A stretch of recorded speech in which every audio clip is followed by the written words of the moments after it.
Hi guys, my name is Sanduni Silva and I'm going to present to you the case study of Chantel. So we'll start with the key points of the case. So Chantel is 16 years old. Her family is quite conservative in the sense that her mother is part of a political background, has a career in politics and has a strong stance which is against homosexuality. Her father works overseas quite a lot. As a result, because of her parents' work, Chantel feels quite disconnected from her parents emotionally. She has a superficially close relationship with them, but does feel that she can't open up to them about everything, such as what's to come, which is her sexuality. So she does feel like she's exploring her sexuality at the moment and has been for a little while, but doesn't feel comfortable sharing this with her parents and is actually fearful of rejection from them as a result of it. So she's made some supportive peers online. She's joined a supportive gay community online, and through that she's entered a relationship with a 25-year-old female who she's met online. So some ethical concerns around this relate to the legal obligation. So because Chantel is 16, and if we consider the case for Victorian laws, Chantel is actually under the age of consent for treatment, which is 18 years old. What that means is she would require a parent or guardian's consent in order to access treatment. There are exceptions to this though. Often it's taken from a case-by-case basis. So if Chantel is considered a mature minor, which means that she would be able to comprehend and understand what's expected of her through counselling and just the conditions of informed consent, then if she's able to comprehend that on an intellectual and emotional level, then she will be able to be considered a mature minor and therefore provide consent to receive counselling without her parents' involvement. So that may well be the case for Chantel. Another thing to consider is the age of consent to have sex. So while there is no specific details about sexual activity in the relationship, it's good to just know whether she is legally allowed to have sex with someone who's older than her, given she's 16. And the age of consent in Victoria is 16, which means that Chantel is legally allowed to have sex with anyone who's older than her, as long as they're not an authority figure, a supervisor, or a guardian. So confidentiality is another thing to consider ethically. So in this particular situation, we'll discuss later on the possible vulnerabilities and threat to harm for Chantel. In that sort of situation, confidentiality becomes an ethical issue because while everything discussed between the counsellor or the psychologist and Chantel is confidential, it is limited in the sense that if there is a threat to harm to Chantel or to someone else, then confidentiality will need to be breached. So that becomes an ethical issue there of having to breach that if that's the case. Another thing here is respect for autonomy.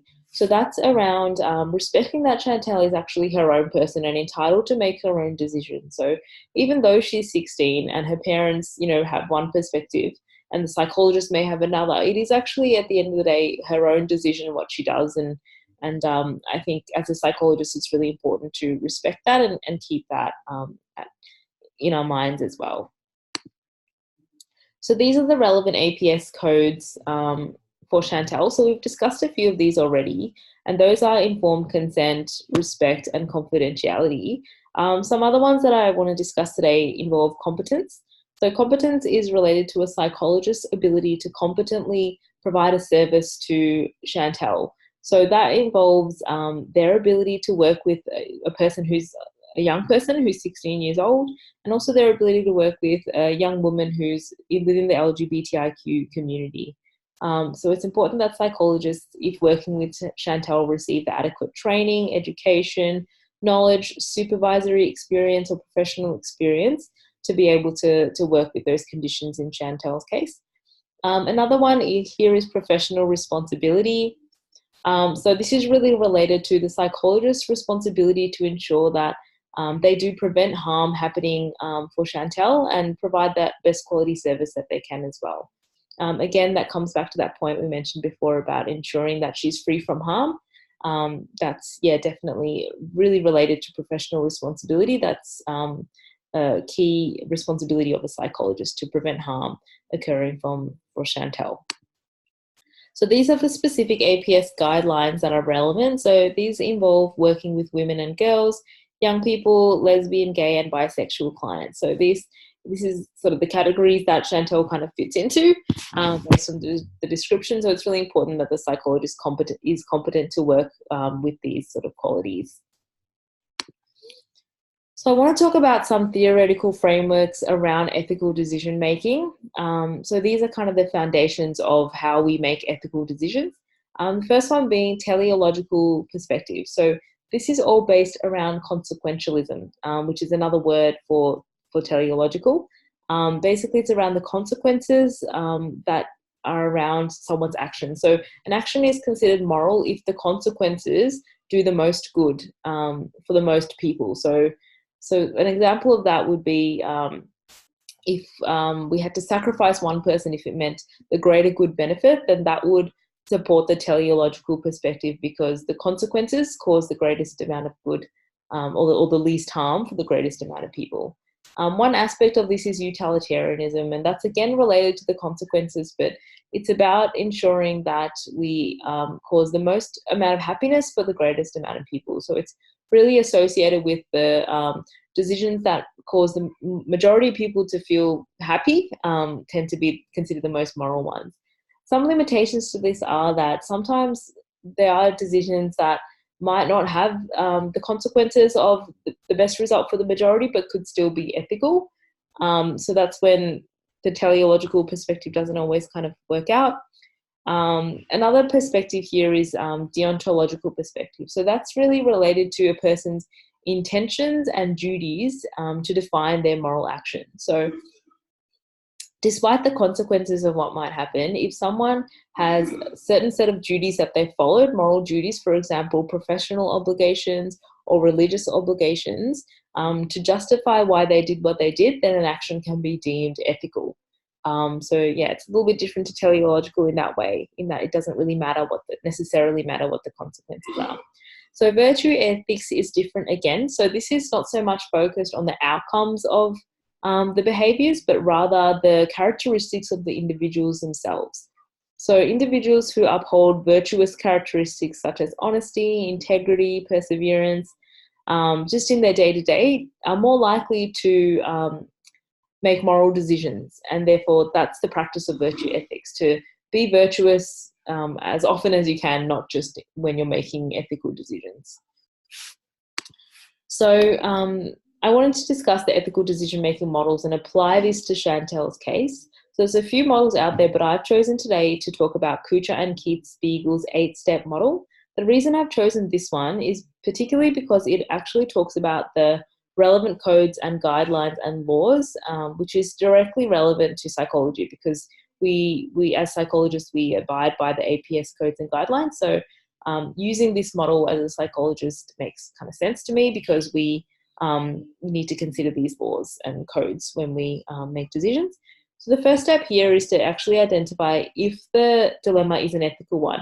And we've done this earlier on by identifying the key ethical issues here. So by identifying what the ethical issues are, we've determined already that it is an ethical one because there are some issues here that require decisions that can cause pros and cons for Chantel, and also some codes and principles that clash with each other, which is what indicates to us that it is an ethical decision or an ethical issue. Second one here is to consult the relevant codes and laws, which we've done again earlier on here by listing the APS codes and identifying which ones are relevant. So the third one here is really important, and this is about the psychologist's subjectivity and influence over decision making. So the first point here is objectivity. So that asks us, is there a quality about the psychologist which makes them not be objective in this decision making, because we want to be objective when we're making decisions. So ethical decisions anyway. So an example of this would be, what if the psychologist is a parent themselves and they think, well, if I was a parent, I would want to know what was going on, with my daughter. So therefore they might feel more inclined to involve the parents in the session, even if it meant that it might not be the most helpful thing for Chantel. So that's an example of when a psychologist isn't being totally objective. Values could be, for example, is a psychologist of a religion which is really against homosexuality, and does that influence the way they practice and provide a service specifically to Chantel? personal characteristics. So this could be something like the psychologist's age. Let's say if they're a little bit elderly and they, as a result, have a real sort of aversion towards online communications with strangers and limited understanding around it, they might be really against Chantel's, online community and relationship with someone she's met online, just because of sort of a lack of understanding around it, even if it's supportive for her. So that's just an example of a personal characteristic. Culture could be, is the psychologist of a culture which is really against young women who are 16 engaging in relationships? Is that really sort of frowned upon, and does that influence their perceptions and behaviour towards Chantel as a clinician? So continuing on, number 4 is to consult with experienced colleagues, and this could be supervisors, colleagues with a bit more experience. It could be calling other relevant agencies with consent to get sort of advice and guidance on how to proceed. And number 5 is to evaluate the rights and responsibilities of all parties involved.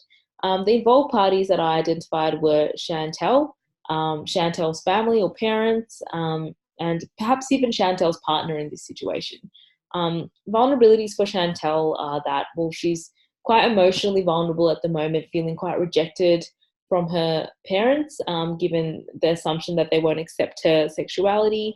She might be vulnerable to, seeking that connection anywhere, including online, and, vulnerable to exploitation as a result of that. Responsibilities could be, well, Chantel's parents have a responsibility to take care of her and be parents to her. You could even argue that as parents, they have rights to know what's going on for her, to be able to do that. And then, Chantel's partner, like, does she have a right to have a voice in all this as well? There's all this discussion about the safety of the relationship. Does she have a right to speak up and be heard as well? So to generate a range of possible actions, I'm going to combine number 6 and 7, which is to determine the probable consequences of each action. Some of the actions that I came up with was, number 1, should you breach confidentiality and disclose to Chantel's parents about the nature of this relationship? Is it unhealthy? Is it unsupportive for Chantel? Is she at risk? And if so, should you breach confidentiality? That's a possible action that you could do, involve her parents. And one of the consequences of this, I thought, well, some of the consequences were that, it could protect Chantel. She could, be in a really exploitative relationship, which is now, her parents can be involved and regulate her online usage to prevent her from being harmed. But it could also lead to more conflict in the home for Chantel, more feelings of rejection. She could lose her supportive connection to her partner and the online community. She can also lose trust in the therapeutic relationship as well. Another possible behavior or action that I determined was, and this is the one that I actually decided to go ahead with, so that's number 8 as well. It was actually to do a really thorough risk assessment for Chantel, to assess, obviously there's rapport there already, and Chantel has disclosed the nature of this relationship to you already as a psychologist. So continue assessing. If there's no acute risks to her at the moment, continue discussing with her what's the nature of this relationship. What are the details of it? Is she safe? Is she being exploited? Identify if there are risks there. And this might be a good time to actually collaborate with supervisors and colleagues to be able to gain some knowledge about how to maybe accurately assess whether she's safe or whether she's at risk.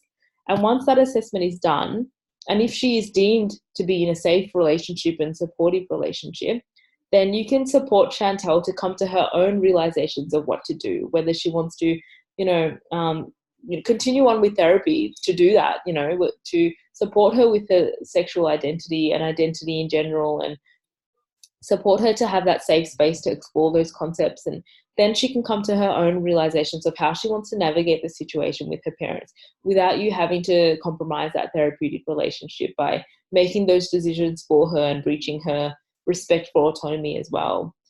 So my kind of idea was to continue on supporting her without necessarily involving her parents if there's no identifiable risk or legal obligations to do so. And then you can support Chantel to come to her own realizations of how to proceed.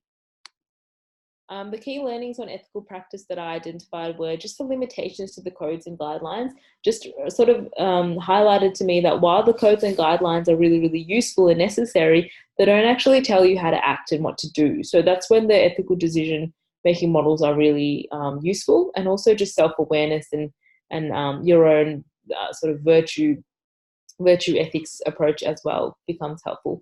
Also, the client-centered approach to things. So with sort of all the information around the codes, the guidelines, and the ethical decision-making models, I think from my reflections anyway, I thought that it's easy to sort of go into the habit of like, what do I need to do? What's the right thing that I'm supposed to do as a psychologist? But that steers away from the point of the ethical practice, which is really the client-centered approach. What's best for the client, and doing what's centered around them rather than what's preventing your own self from getting into trouble necessarily. So going back to that was a sort of thing that I reflected on. And also the importance of supervisors and colleagues, doing this whole sort of ethical decision-making process on my own internal reflections. I was sort of thinking, if I had someone else to also look at this case, would they come up with different ideas? And that's the purpose of supervisors and colleagues. Implications for future practice. In terms of future practice or just practical application of this in general, I find that often you're going to be in a case where you don't get the luxury of time to be able to go through necessarily all these models in the moment. So developing the practice of on-the-spot thinking is really, really valuable. Donald Shon quoted this as a reflection in action type thinking. So you're able to reflect on your professional and personal experiences and knowledge in the moment to be able to make a decision. And I think it's really important to be able to upskill practitioners and psychologists with that through training, through courses prior to them graduating, to be able to have that skill rather than necessarily just, on reflection thinking, which is where you reflect after the decision's made or have more time to come to that decision. Also, the importance of supervision highlighted again, specifically the importance of the quality of supervision as well. So an article by Barnett, Cornish, Goodyear, and Lichtenberg stated that features that are really important for effective supervision include receiving feedback from supervisors, the supervisor behaving and modeling ethical behavior themselves, and also just a really supportive supervisee and supervisor relationship, having a safe space where you feel like you can talk about vulnerabilities such as your fear of incompetence or perceptions of failures. Those sort of things can only really be done in an honest way if you feel safe to do so with your supervisor. So I think maybe things in a practical sense, having more selection of supervisors so that you can kind of build that connection with that person to be an effective supervisor, rather than, I know most workplaces kind of allocate you to a supervisor. So maybe in a practical sense, having that option might be a really beneficial thing to consider. And lastly, self-awareness. So how can we develop self-awareness in a practical sense in psychologists? And one of the things that I thought was maybe having mandatory psychologists for psychologists in Australia, if you're a practicing psychologist. And there is an article by Wilson, Weatherhead, and Davies that found that psychologists who access their own psychological support develop an increase in professional development, increased self-awareness, feel more emotionally supported, and have a space where they can talk about personal and professional stresses as well.